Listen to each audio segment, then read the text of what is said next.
ഇന്ന് നമ്മൾ ഉണ്ടാക്കാൻ പോകുന്ന നേന്ത്രപ്പഴവും സേമിയൊക്കെ വീട്ടിലുണ്ടെങ്കിൽ പെട്ടെന്ന് തന്നെ ഉണ്ടാക്കിയെടുക്കാൻ പറ്റുന്ന സേമിയ കായ്പോളയാണ് കേട്ടോ. അപ്പോൾ നമുക്ക് ഈ പോളം റെഡിയാക്കാനായിട്ട് മെയിനായിട്ട് വേണ്ടത് സേമിയാണ്. ഞാനിവിടെ ഒരു കപ്പ് സേമിയ നമ്മൾ പായസത്തിന് കട്ട് ചെയ്യില്ല, ഇരുന്ന് കട്ട് ചെയ്തിട്ടൊന്ന് മാറ്റി വെച്ചിട്ടുണ്ട്. അടുത്തായിട്ട് 2 നേന്ത്രപ്പഴം ഇതുപോലെ 4ആയിട്ടൊന്ന് കട്ട് ചെയ്തും കൂടി എടുത്ത് വെച്ചിട്ടുണ്ട് കേട്ടോ. ഇനി അടുത്തായിട്ട് പാനൊന്ന് വെച്ച് കൊടുത്ത ശേഷം അതിലോട്ട് 2 ടേബിൾ സ്പൂൺ നെയ്യും കൂടി വെച്ച് കൊടുത്തിട്ടുണ്ട്. ഈ നെയ്യൊന്ന് മെൽറ്റായി തുടങ്ങുമ്പോൾ ഇതിലോട്ട് വേണ്ട അണ്ടിപ്പരിപ്പ് മുന്തിരിയൊക്കെ ഉണ്ടല്ലോ, ഒന്ന് വറുത്ത് കോരിയിട്ട് എടുക്കാം. ഇതിൻ്റെ അണ്ടിപ്പരിപ്പ് ഇട്ട് കൊടുക്കുന്നുണ്ട്. ഒന്ന് കളർ മാറി തുടങ്ങുമ്പോൾ ഒന്ന് ചട്ടിയിൽ നിന്ന് കോരിയിട്ട് എടുക്കാം.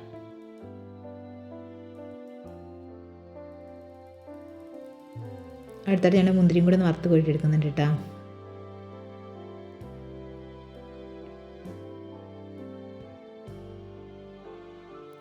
ഇനി അതേ നെയ്യിലോട്ട് നമ്മൾ നേരത്തെ കട്ട് ചെയ്ത് വെച്ചിരിക്കുന്ന നേന്ത്രപ്പഴം ഉണ്ടല്ലോ, അതൊന്ന് ഇട്ട് കൊടുത്തിട്ട് ജസ്റ്റ് ഒന്ന് വഴറ്റിയിട്ട് എടുക്കാം.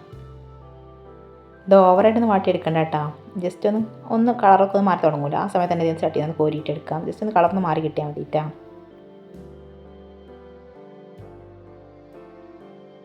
ഇത് ഇടക്കിടക്ക് ഒന്ന് ഇളക്കി കൊടുത്തൊന്ന് വഴറ്റിയിട്ട് എടുക്കാം.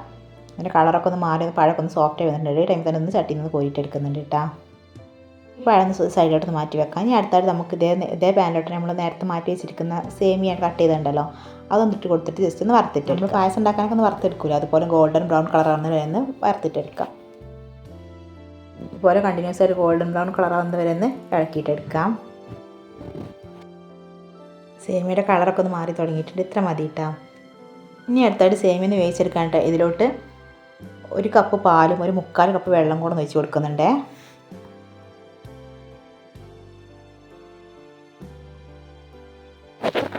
വെള്ളം കൂടെ ഒഴിച്ച് കൊടുത്തൊന്ന് മിക്സ് ചെയ്ത ശേഷം ഇനി ഇതിലോട്ട് വേണ്ടത് പഞ്ചസാരയാണ്.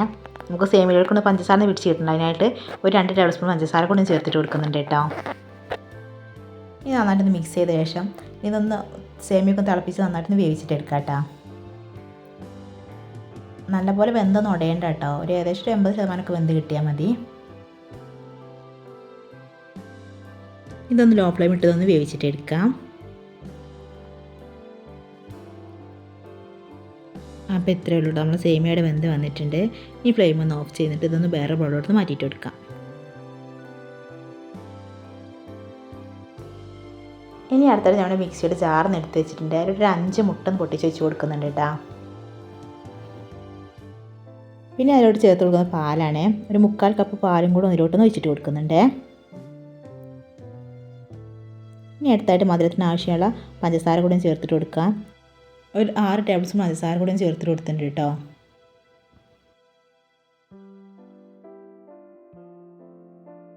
ഇനി അടുത്തായിട്ട് 1/2 ടീസ്പൂൺ ഏലക്കാപ്പൊടിയും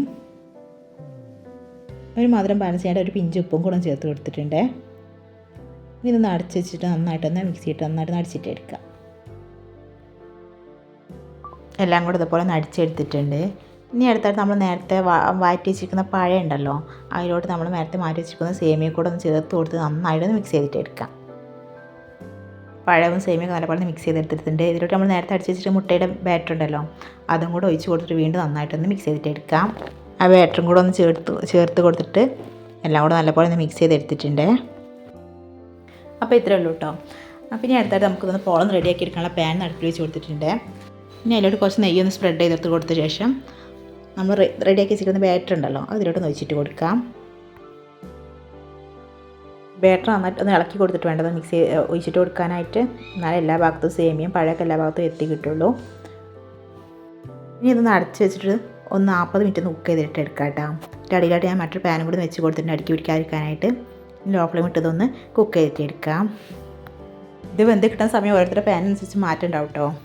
അതുപോലെ തന്നെ അതിൻ്റെ ഇടയ്ക്ക് ഞാനൊന്നൊരു 15-20 മിനിറ്റ് ആയപ്പോൾ ഒന്ന് അടുപ്പ് തുറന്ന് കൊടുത്തിട്ട് അതിന് മുകളിലായിട്ട് അണ്ടിപ്പരിപ്പ് മുതിരൊന്ന് സ്പ്രെഡ് ചെയ്ത് കൊടുത്തിട്ടുണ്ടായിരുന്നേ. ഏകദേശം 40 മിനിറ്റ് ആയിട്ട് തുടങ്ങിയിട്ടുണ്ട്. അങ്ങനെ നമ്മുടെ പോളം ഇവിടെ റെഡി ആയിട്ടുണ്ട്. ഇനി ഇത് മറ്റൊരു പാത്രം ഒന്ന് മാറ്റി കൊടുക്കാം. അപ്പോൾ നിങ്ങൾക്ക് ഈ വീഡിയോ ഇഷ്ടമാണെങ്കിൽ ചാനലൊന്ന് ലൈക്ക് ചെയ്ത് ചാനൽ സപ്പോർട്ട് ചെയ്യണേ.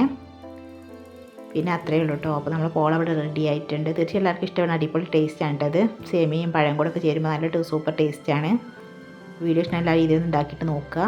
നിങ്ങളെ ഫീഡ്ബാക്കും കാര്യങ്ങളൊക്കെ കമൻറ്റിലൂടെ ഒന്ന് അറിയിക്കുക കേട്ടോ.